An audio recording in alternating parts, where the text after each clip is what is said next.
What's up guys, Dre with Overland Tundras and welcome back to the channel. Today behind me we have a 2024 Toyota Tundra TRD Pro.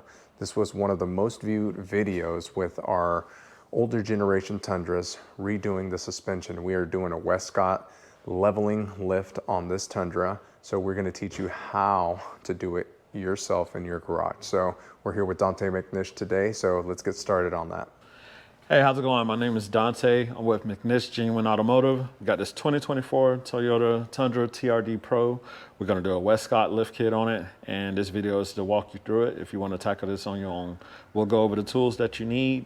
We'll also do, we're on the lift, so it's a little bit easier, but we'll also do more detailed instructions on how to get to everything and take it off. So sit back and watch. We're gonna go ahead and get started with removing the tires. Also, these are BBS forged wheels. Just one thing to be careful with, the last lug nut, we always kind of just wait. When you go to take it off, make sure you hold that against it. You don't want this part of the lug nut, the retainer ring, to scratch inside of there, because it will happen. Normally these kick back. Again, if you're OCD like me, it will bother you if that happens. If you don't care about the wheels, then do it at your own pace. But slow and steady, it always wins.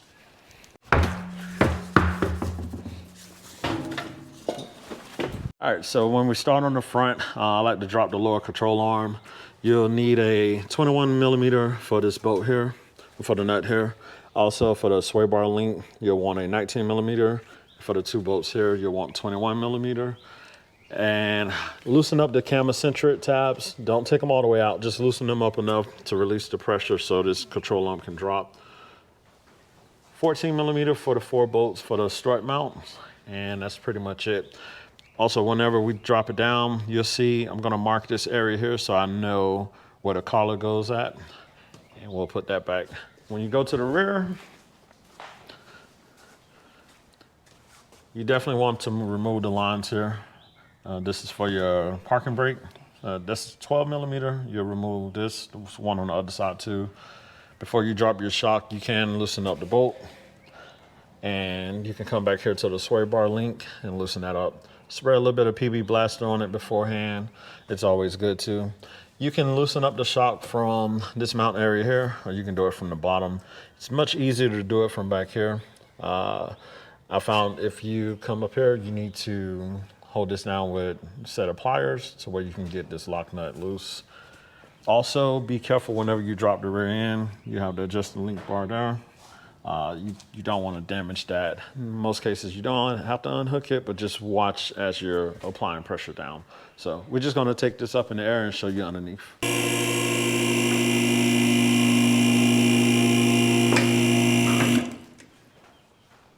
Cool shot here. So in this setup, you don't have to move the skid plate. You should have enough room.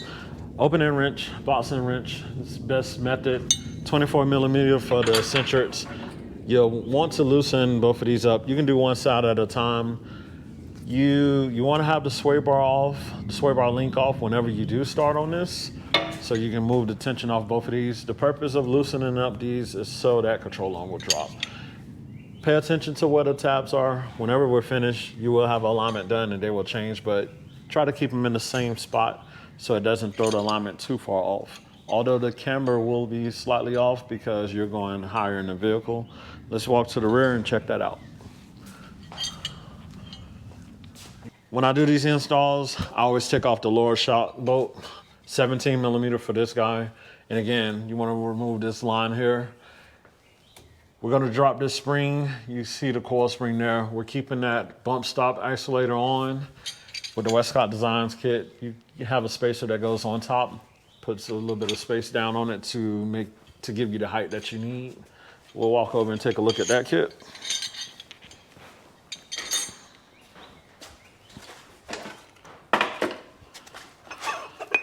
So on your kit, this is for the rear. You're gonna get the 2 spacers.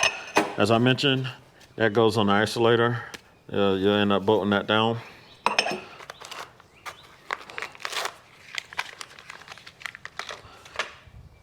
And these are for the front.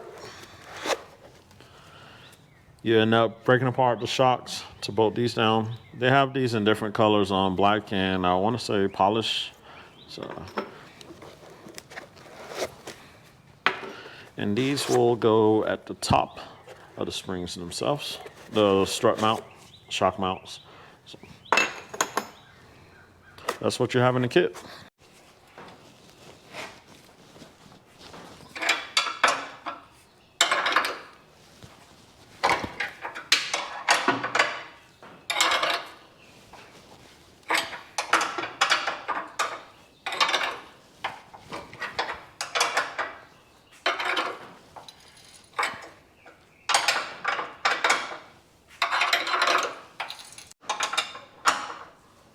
All right, so Dante, what do we got going on here? We are removing the lower control arm bolts. Yep.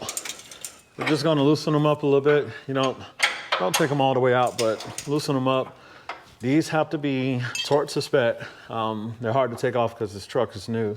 And you just wanna make sure you have them torqued down properly whenever they do the alignment. A lot of times, number one cause of alignment going out and noise is cam-eccentric bolts. So doing this install, make sure you torque these down to specs. All right, that's important, so we're gonna notate that.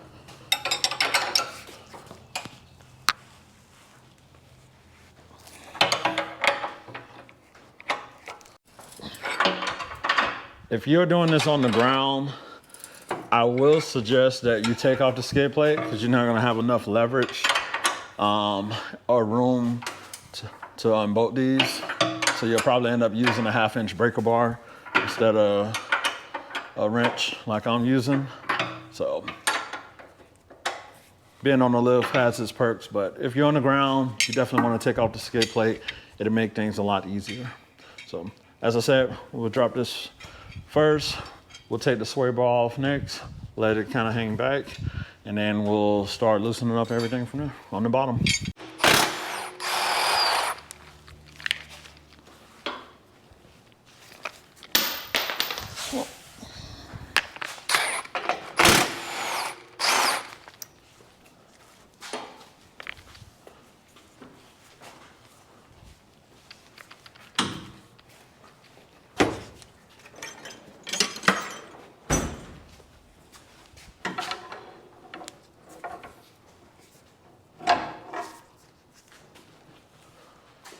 So You'll notice that the sway bar links are kind of hard to come off. I always just take a pry bar. Be careful of the CV axle. You can kind of go in this area right here and just pry. You'll be able to make it move. And again, just push this out of your way. Depending on the ground clearance you have, this shouldn't hit the concrete, depending on how high you can jack it up. Again, working on the ground has its different limitations on what you can actually do. But if you do have to drop this on the ground, drop the sway bar completely, you'll just want to come here, take that bolt off there, and the other one here, and then drop it down. You still need to take the sway bar off the control arm, so that method I just showed you will still need to be done.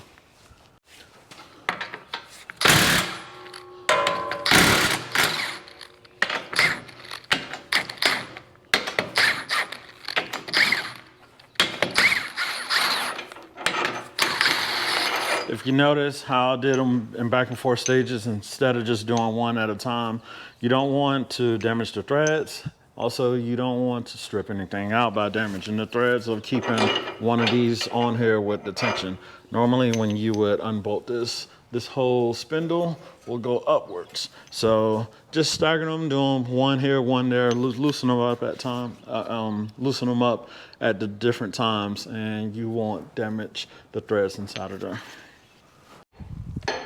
So Dante, do you like bouncing around from passenger to driver, or is that the better way to do it, or is it better to start on one side? Or I think it's preference, but for me, the most efficient way to use my time is keeping the same tool in my hand to take off whatever I need to take off versus reducing it and changing out sockets.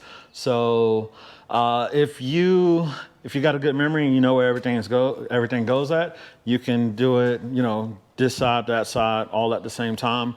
If you are unsure, then do one side at a time.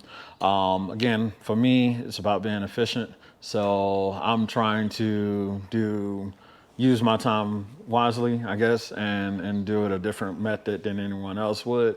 You can do it whatever way you're used to doing.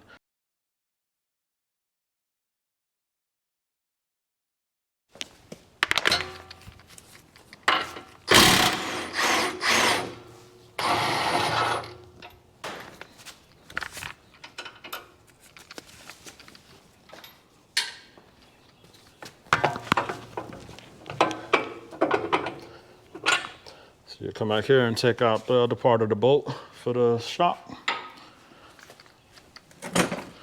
And you can just push that down.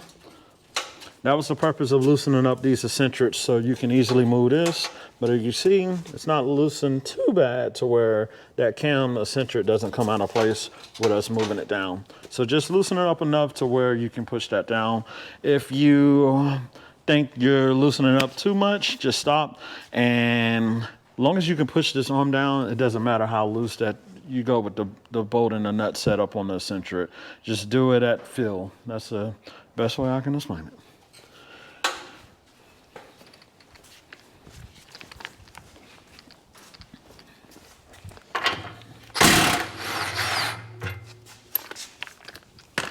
We'll capture this side just so you can see exactly how it goes.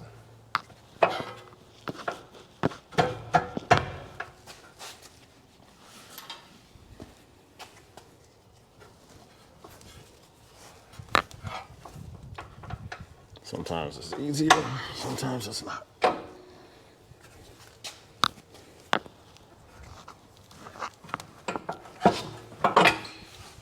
Yeah.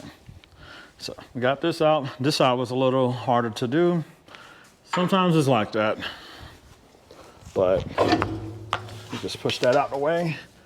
And again, if ground clearance is an issue, right now, the distance from here, we're about maybe 18 inches or so, probably a little shy of 2 feet. If you're working on this on the ground, in the garage or whatever, and I would say if you get about 3 feet of clearance, you should be good. Anything less than that, you may have to go to extra steps, taking off the skid plate, taking off the sway bar. But this will be your lowest point on the install. That suspension part will have to hang. Even right here, that wouldn't be enough to drop the shock. So you want these to be almost flat, so you have enough room to take that shock out. Next, we'll start on the top strut bolts. You have 4 of them. They're 14 millimeter. I use a gear and wrench. You can use whatever you choose. The method to doing this, you don't want to take them, you don't want to loosen them all up. Loosen the first one up, maybe get to about 3 or 4 threads of showing. That way you can come at the bottom, push this up, push the shock up itself, and spin that nut around so you can take it down, because this is naturally, the shock is going to want to fall. And I'll show you the method of what I do to keep the CV axle out of the way. I usually move the spindle backwards towards this wheel well area here, so I get more room. And if you come in here, you see if it's right there, your shock was closer. If you just give it that much space, you open up that about 6 or 7 inches or so, maybe even a little more.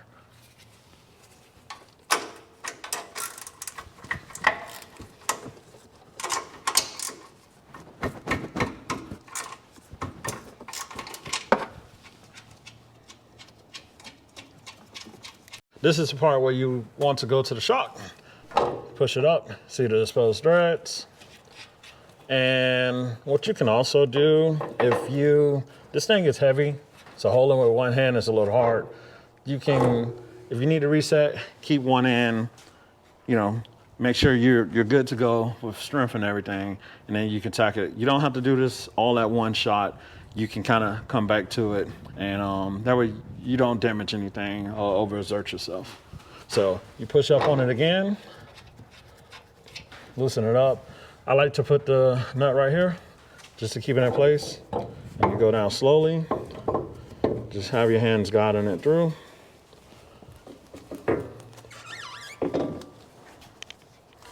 And that's it. All right, so whenever you have to bring this out, that can be a bad thing. I'll tell you what I did. On the back end of the strut mount, you gotta be real careful. It can happen to anyone. I dropped one of the nuts in the back. We heard it fall down, didn't know where it went at. Luckily, the skid plate caught it, and it's just right there. So I will tell you this. On the back end, strut mount, when you go to loosen up the nuts back there, be very careful. They could fall back and they can go who knows where. We were lucky on this one to where it only took us about 30 seconds to find it. But I've had some cases where it took longer, you know, but we got it, so. So this is your Fox shock assembly. You'll notice you have the out mark that obviously goes outward. You wanna make sure that you know where this is at and it stays in that orientation. Also, when you come down here, I'm gonna try to mark that so I know where to put the new spacer at. This is the spring compressor I use. I would tell you it's best to use one of this type, but you can use the ones that you're comfortable with. So don't use ratchet straps, is what you're saying? You know, use the ones that you're comfortable with. I mean, if it's a ratchet strap, you got good healthcare insurance and all that stuff, I guess it doesn't matter.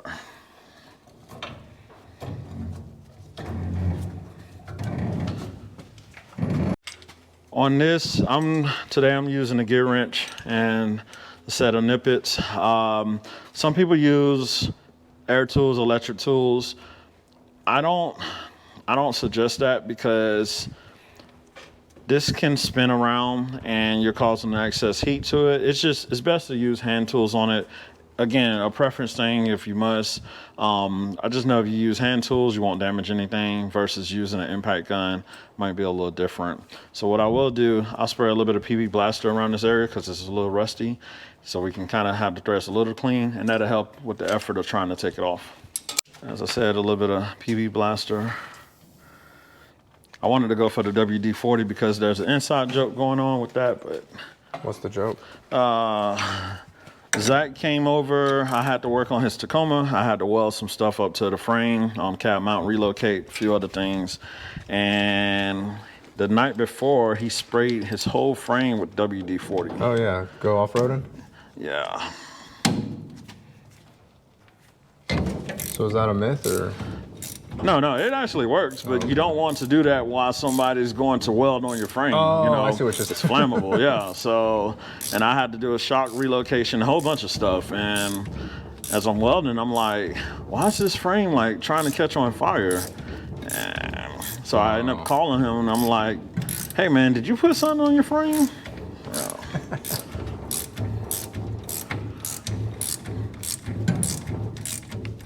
So even having this spring compressor, I'm still kind of nervous this close.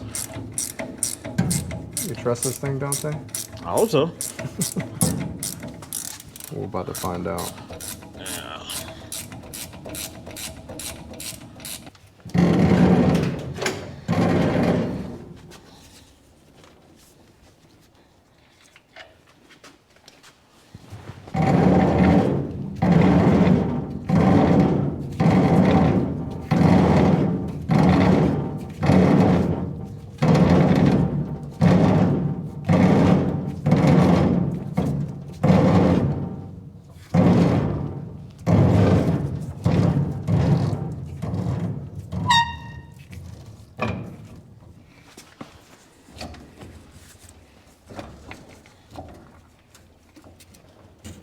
This thing is like stuck on here. There it goes.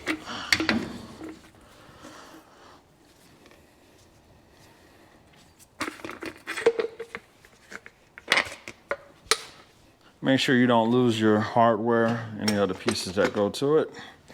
So, as I said in the video earlier, I like to mark that like make a little S down here. So with the new collar, I know where this is gonna go. So we'll end up taking this off and putting a new one on. So make your life easier, mark the bottom.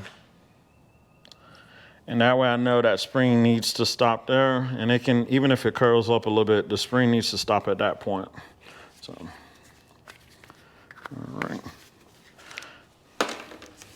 All right, so the part a lot of people don't like to get into is how do they get this off and how do they put the collar on. If you are going to use a hammer, lightly tap on it. Don't go overkill, try not to hit the shock. I usually suggest hold it in my hand, giving you enough distance in that way. You're not gonna reuse this, so it's okay to damage this. You don't wanna damage the new one. So, just go in circular motion.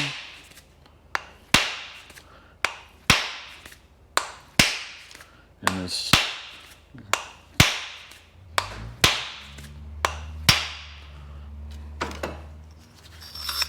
all right. That wasn't too bad.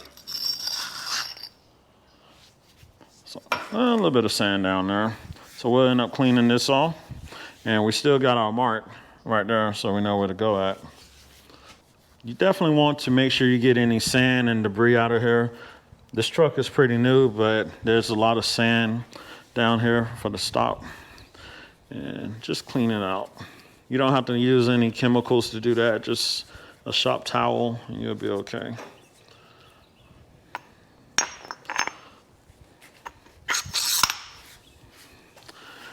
And as I said, you want to make sure you follow that mark right there. Now, with the new collar, if it needs to move, you're able to make it move. There's a stop for it. You can kind of see in the middle area right there. But to compare these two,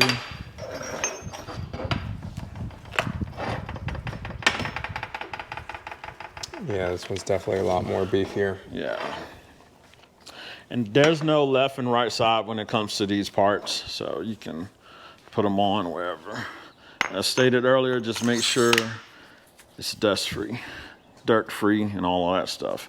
And we're gonna make sure we follow that mark. So let's get it assembled.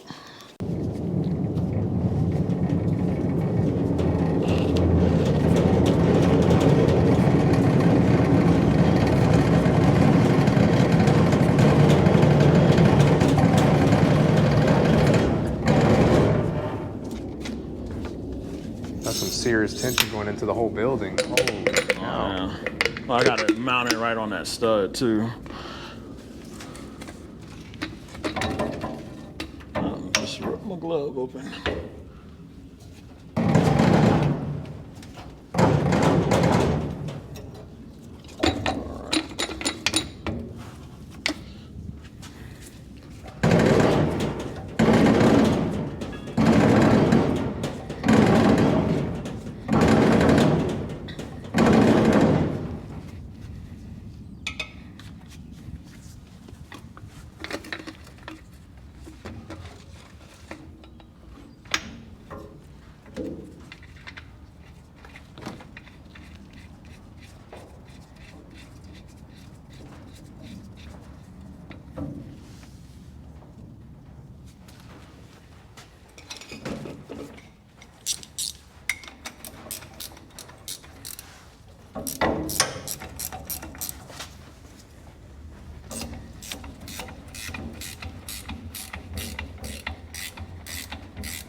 And you can go by feel, and already you can see I'm lined up with the old mark. So if you had an impact gun, electric, pneumatic, electric, whatever, you probably would go past that and you wouldn't feel it. Already it's tight, but I just want to go one more time just to make sure it's good and snug. Again, this is by feel, and that's good enough for me. So, as we mentioned earlier, stand with this mark. Even if we're slightly off, we can come and adjust. So right now I'm just slightly off. So let's put some tension on it.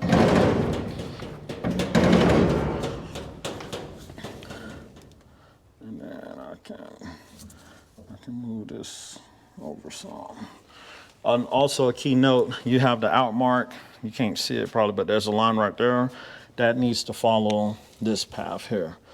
If you don't make the mark on here, you can always follow that, but I like making a mark on the shock itself, following this line to that, so I got a reference for everything.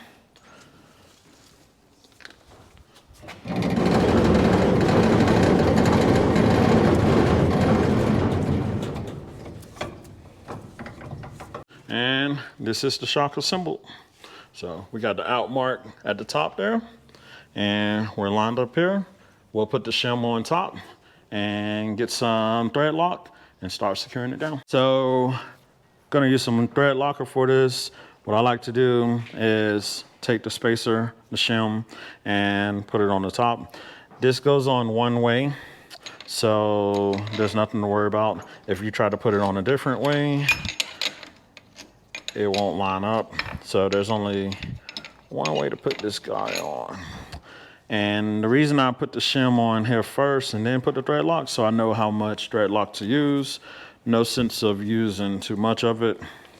You just want to be generous.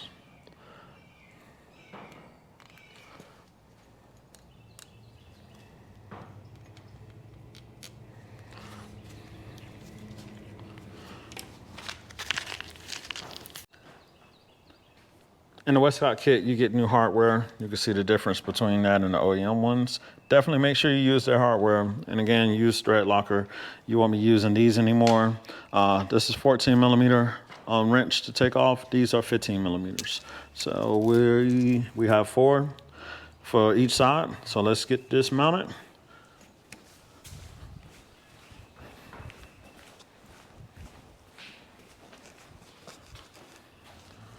So what I would do is take that one out of here, and I think this is cool. It's just a pocket to hold a bolt. So as earlier I was mentioning, you have that room to go back and forth. Whatever you do on this spindle, make sure it doesn't go outward. If you do, the CV axle will end up coming out of its jointed side, and you can line it back up, but it will make the job kind of tricky. So we're just gonna lift this up here. And just kind of lean against that. If you got a second hand, it makes it much easier to help you out, but we'll go up in there. Again, holding it with one hand, it is definitely heavy.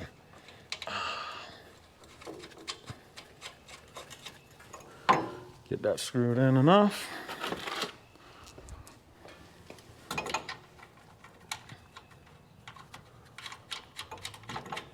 Yeah, not too bad. Right tools, and maybe a lift. Anybody can do this. Yeah, anybody. Break it on the trail, might be a different story. Well, you can bring the lift to the trail. There you go. So you just want these just a little tight. Don't have to snug them all down yet. You want some movement out of this. Also, even though you make a line to line everything up, sometimes this is a little off and you have to turn it. This piece here, the bottom part of the shock. So you want to come up a little bit.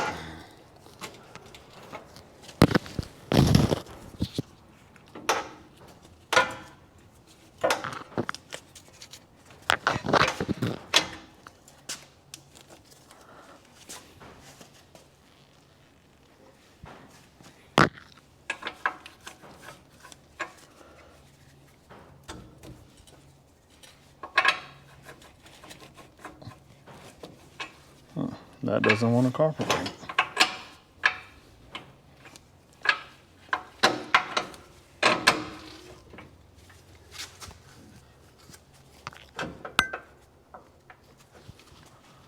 So we got to turn this. We can turn the shock by hand because this collar will allow for the shock to move. So we'll just kind of twist it a little bit. All right, and pushing in the threads are okay. They're not damaged. And for now, make sure we put our washer on. We'll put our nut on. Just leave it right there. We'll tighten everything up all at once. You can leave the top loose still, and you can see now the distance and height. Earlier we were pretty spot on, but when you drop that down, That's how you make that lean on there. So what I do in this case, I'll make sure I put a towel right here. We'll take a pry bar and just pry against that spring. Don't go in too far. You don't want to hit the shock, but it does have that protector boot on it. So we'll get a microfiber cloth.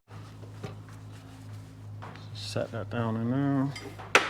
And the spring will be okay. We won't scratch up the spring. Just watch your fender and just go in, and then you can pry it down.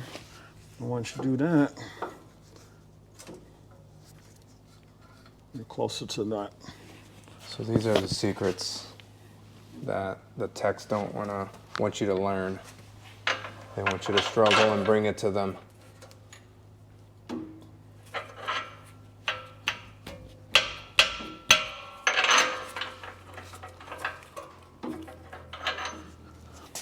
You may notice it's definitely, we'll let this rest up. You don't want to force this in with a impact gun. Try to do it by hand. I have an electric impact that's low torque. I might use that. You just want to do it enough to get it started, but whatever you do, don't force it in with an electric gun, air gun. You'll definitely damage the threads. And just, if you have a low impact torque, put it on the lowest setting and just go as slow as you can, getting this to line back up. That's why I end up doing this in the next scene that we take here. I just got to get some tools and we'll show you how it's done. As I said, low impact, so we'll change the settings on this. And doing this with two people will be much easier, but doing it with one, you want to use all the tricks you can. So you'll just go down with it just enough.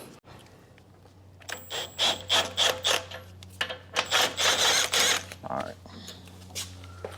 There we go, teamwork, baby. Yeah, he did one thing today. So when you get to this part, you'll want to go to the rear caliper, the back side of the caliper, and pull it towards outward. And that'll just line this up perfectly. Remember, keep it on the lowest setting.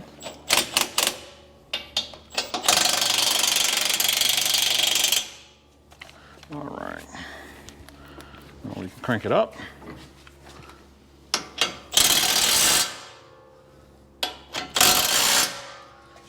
For right now, we just want to get those in. I will loosen those bolts up one by one and put some thread locker in it and torque them to spec. You don't have to use thread locker if you don't want to. I recommend using it just because it holds the bolts together in place, and definitely torque it down to spec. Those are very important and you don't want those to back out. All right, so we have everything, all the shocks, everything installed. What are we doing now, Dante? Right now we're tightening up the shock mount bolts, all four of those, 15 millimeter. Next, we'll put some thread locker on the lower bolt for the shock, and don't forget the two bolts here. Very good, so we are pretty much done with the front end of the truck. You heard it, just tighten everything down, Loctite if you do decide to do that. And then put back your sway bar, and then we'll be good to go. So let's knock that out, and then we'll shift over to the back and show you exactly how to do that. The back moves a lot quicker, right? You know, I would say yeah, but mechanic's luck, I don't know. Yeah, we shouldn't jinx it. Yeah, it moves as it moves. Yeah. All right, so we got all the bolts torqued down, got some thread lock on everything. Next, we'll take this sway bar, end up pushing it back up into place.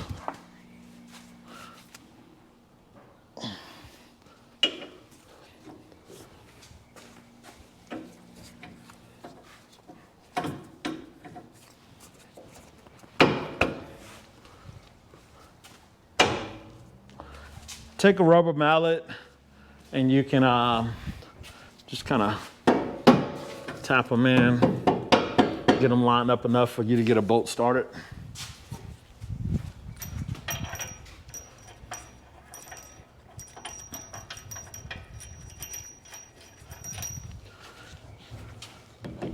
You'll notice when you tapping in with a rubber mallet, you're not trying to get it all the way pushed back.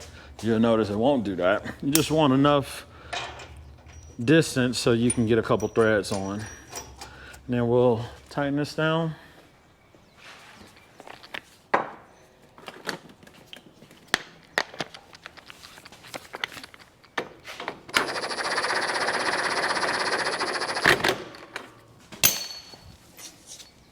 Part of the bloopers. And tools always drop. Slow and steady, slow and steady. Also, don't forget these are bump stop spacers. If you're running upgraded bump stops, you don't have to use these. Considering the 35s, bigger tires and everything, you definitely want to, if you don't upgrade it, you definitely want to use this kit. Don't ignore it. We'll end up taking these bump stops off, show you how that's done. Big set of channel locks can work. You don't have to worry about torquing it down the spec or anything when you're finished. And well, when you're going back up on the installation process, just make sure you get it snuck back the same as you're taking it off. You should be good, but you get 2 of these for the bump stop that's right here. So let's get some channel locks and take those off. The channel locks she told you not to worry about. Or they told you not to worry about. Oh, wait. Just watch out for that CV axle. And you just want to loosen it. This truck is still new and clean, so it's a lot easier. Sometimes these are a little bit of a pain.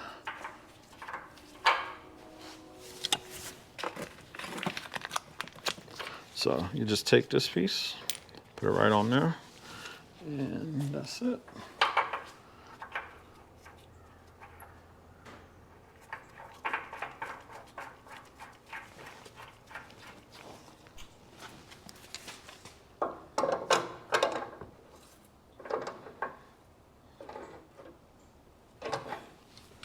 I think they make a tool to remove the bump stops, but we always use channel locks. So. When going with a set of 35s and installing this kit, you definitely want to remove the mud flap. There's also another bracket behind here, which we'll be able to show you once this is off. And you get a push pin to reconnect the liner. 10mm socket. And it's going to be 4 screws that you have to take off. So, 12mm socket.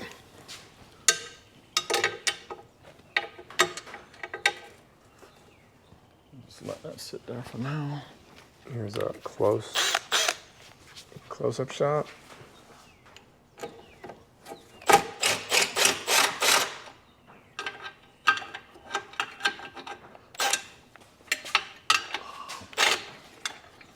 I'll move out the way.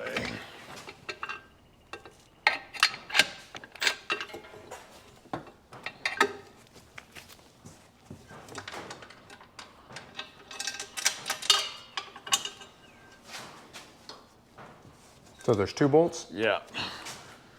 And it is a little tricky getting in there.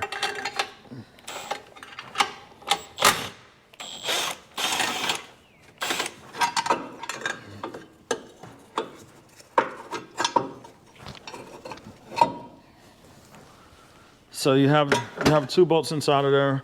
When the first one comes out, it will drop to the bottom, so it's hard to get to. You can take off the bottom one first and then do the top one. Or if you do the top one first, just make sure you fish your hand in there. But it's much easier to do the bottom one. I didn't do that in the video, and you've seen how I had to go in there and feel around and take the bolt out itself. But this will be removed, and what we'll do, we'll take the push pins they give us and reconnect it on the other side there. Right in this part right here. You do get a push pin. I like to mount the push pin closer to the hole right here. I end up drilling this out. You can go for a different setup, but for me, 11/32 drill bit, and I just kind of open up the hole right there just a little bit so I can get that push pin to seat in through.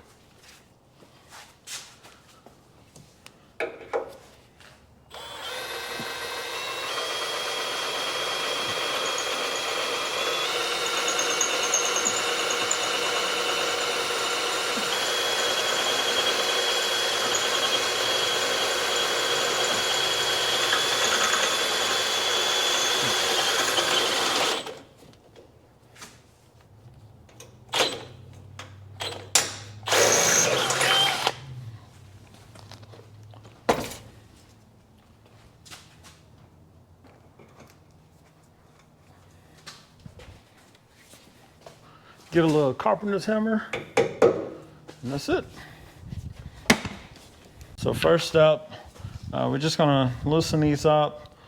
We'll take the sway bar link loose, and for the wire for our brake calipers, we'll take that off as well.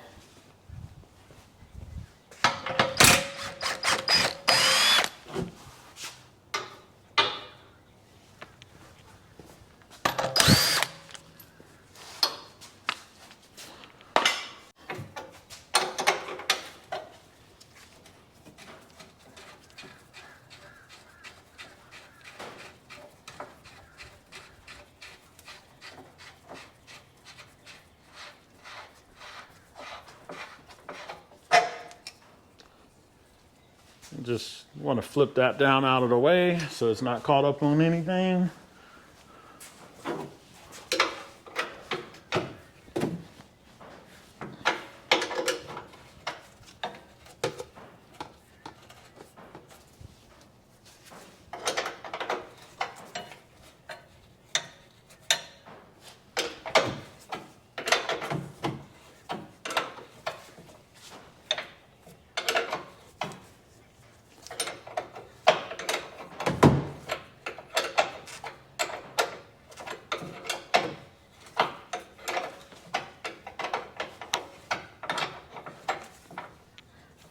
It's always one side that's like, nope, I'm gonna make you work for it.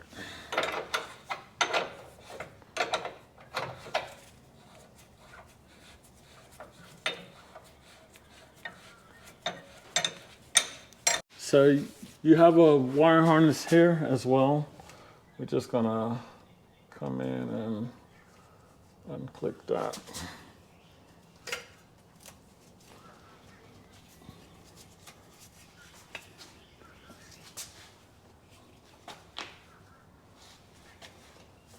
That should be enough room. All right.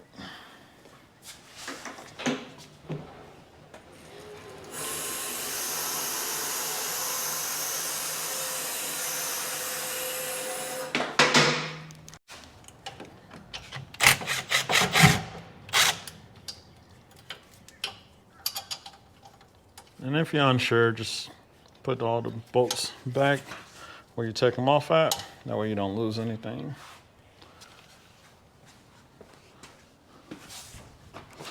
So right now, we'll end up taking out the lower part of the shock. As stated earlier in this video, there's two different ways you can do that procedure. You can take out the bottom bolt, you can take off the top nut. So we just want to keep some tension and some height on the axle. If you are floor jacking this at the house, garage, or just anywhere where you're working on the ground, maybe put a jack stand under here for now. You can do a floor jack, but floor jacks tend to walk away. You can do a jack stand, that's a little bit better. For what happens, we'll compress this shock a little bit, and then we'll end up just pulling it off, and that way we can lower our jack down slowly in order to get that spring out. So we'll get a pry bar to just pry that off, and that should be good to go. Just be real delicate about that shock there. We want to pry on the bottom part, watch out for that sensor. Rubber mallet, and just stand back, and that's it.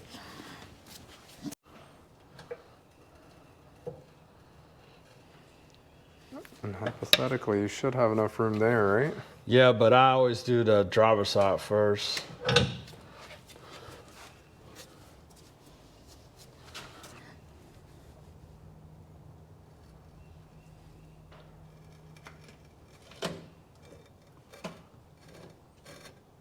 You just want to go real slow.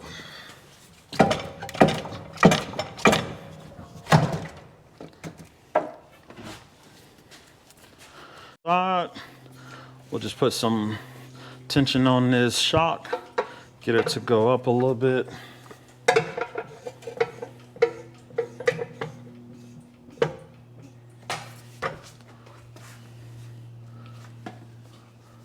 We'll get a pry bar first.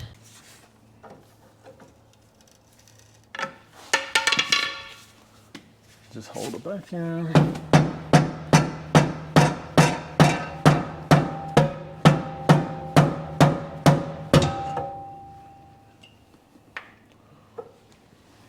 The brake lines, you want to watch out for those as you do this. Usually I like doing the driver's side. I take the spring out of the passenger side, and I like doing the driver's side first when I'm setting a new spacer in there.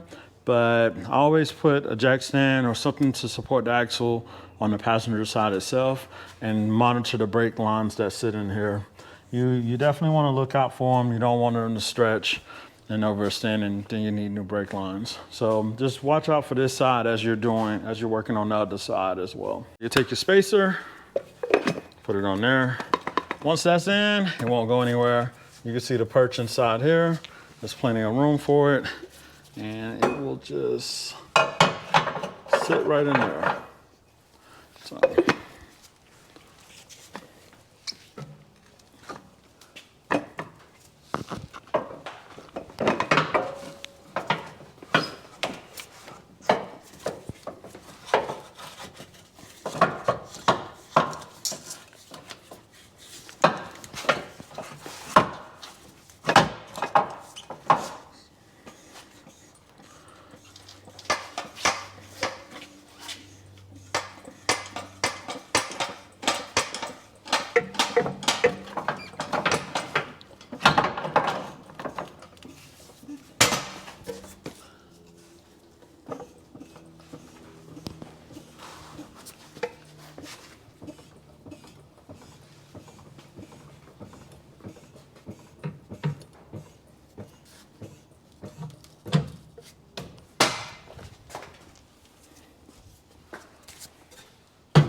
We won't tighten this up yet, but this will just stop anything from happening if it wants to go downward.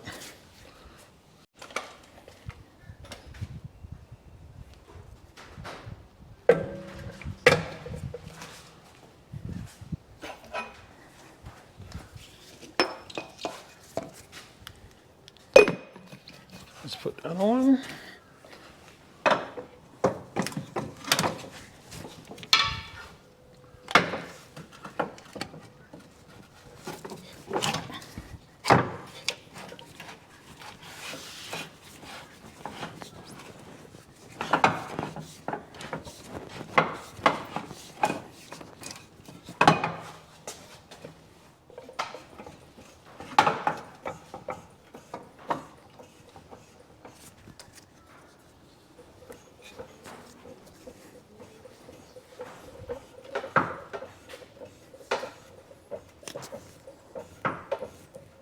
So if you're working from your garage, jack stands and jacks will be your friend for this. Yes, definitely.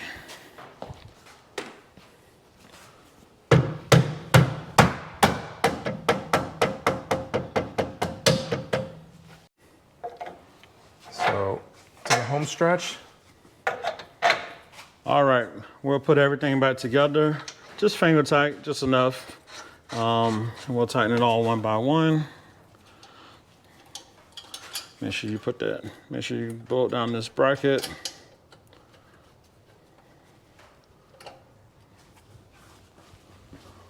And do the same thing on the other side. All right, so that about wraps it up for the 2024 Tundra TRD Pro Westcott lift kit. We went over a few things, showed you what not to do, like when we dropped that bolt, and also showed you what to look out for if you're doing this on the lift or doing it on the ground. Right now, we're just about done. The only thing I have to do is torque down the cam-eccentric bolts. Again, that's the most critical part of this install, is making sure those are torqued down to spec before you send it off to the alignment shop. You don't want to break the tabs on the adjusters, which is this guy right here, and then you have another one on the side. So we did thread locker on all the nuts and bolts that we touch. Again, personal preference, I'll say use that. It's up to you if you want to do it or not. You can't go wrong with it. Make sure you torque everything down.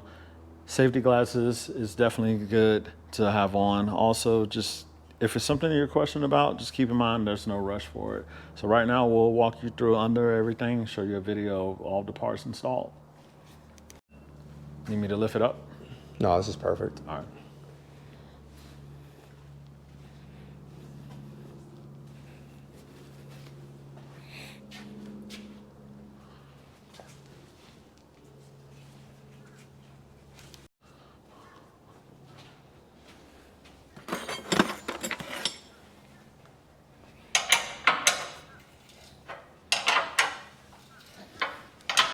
All right, so we finished up with the truck.